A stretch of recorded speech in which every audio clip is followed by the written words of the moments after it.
Ein stori ni heddiw yw Cwtsh. Roedd yn fore braf o Wanwyn. Ast, beth yw sŵn na sy'n dod o gefn yr ogof dywyll? Douglas, yr arth fach frown sy'n deffro. Dwi eisiau Cwtsh, meddai Douglas.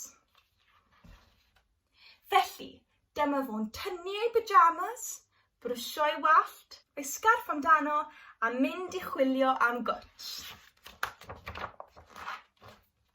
Cwtsh mawr yw'r gorau, meddyliodd Douglas. Aeth at y peth mwyaf y gallai ddod o hyd iddo, lapio ei freichiau amdano a'i wasgu'n dyn.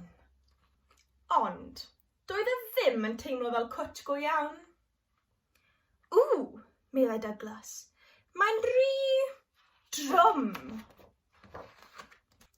Cwtsh tal yw'r gorau, meddyliodd Douglas. Aeth at y peth talaf a gallai ddod o hyd iddo. Rhoddodd Cwtsh i'r gwaelod, Cwtsh i'r canol, a Cwtsh mor uchel gallai ag estyn. Ond, doedd hynny ddim yn teimlo'n iawn. Roedd y pren yn rhy arw. Cwtsh clud yw'r gorau, meddyliodd Douglas, gan drotian at y llwyn mwyaf cysurus yn y goedwig.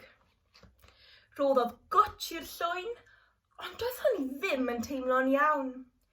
Roedd y dail yn ysgwyd ac yn crynu, a redodd y llwyn i ffwrdd. Dwi eisiau Cwtsh, gwaeddodd Douglas. Na, brefodd y defaid. Dydyn ni'n rhy brysur. Ond cododd Douglas lond y col o ddefaid gan geisio rhoi Cwtsh iddyn nhw. Doedd y defaid ddim yn hapus. Roedden nhw'n cicio ac yn cwyno. Drian o Douglas.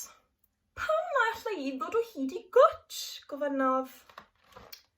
Pan fydda i eisiau Cwtsh, mi fydda i'n eistedd ar goeden, meddai'r dylluan ddoeth.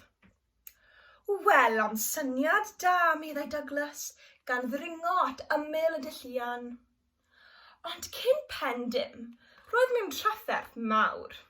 Tweet-a-hoo, meddai'r dylluan yn flin. Dim ond Cwtsh oedd yn eisiau, meddai Douglas, gan snwffian yn drist. Tybed oes na un i lawr fan hyn. Teimlodd rhywbeth blewog a chlistiau hir. Dyma fe'n rhoi plwc sydyn iddo. Doedd y gynningen fach ddim eisiau Cwtsh, meddai Douglas, gan snwffian yn drist. Snwffiodd eto a sychu ei drwyn yn gynffon flewog mewn camgymeriad. Esgusodwch fi, gwaeddodd y gynningen yn flin. Gollynga fi! Ond dwi eisiau Cwtsh, meddai Douglas, a dwi methu dod o hyd i un yn unman. O, dwi'n gweld, meddai'r gwningen yn garedig. Tyrd efo fi. Gafeilodd yn mawen Douglas a mynd â fo am dro. O'r diwedd, daeth y ddau at ogof dywyll, lle oedd rhywun casglyd ar fi'n deffro. Dyma Douglas yn sbecian i mewn i'r ogof. Teimlai rywsut ei fod yn adnabod y rhywun oedd y tu mewn yn dda iawn.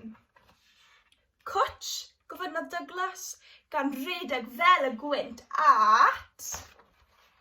Mam! Swatiodd yn ei breichiau cynnes, a chofiodd Douglas fod y Cwtsh gorau yn y byd i'w gael gan rhywun roedd yn ei garu.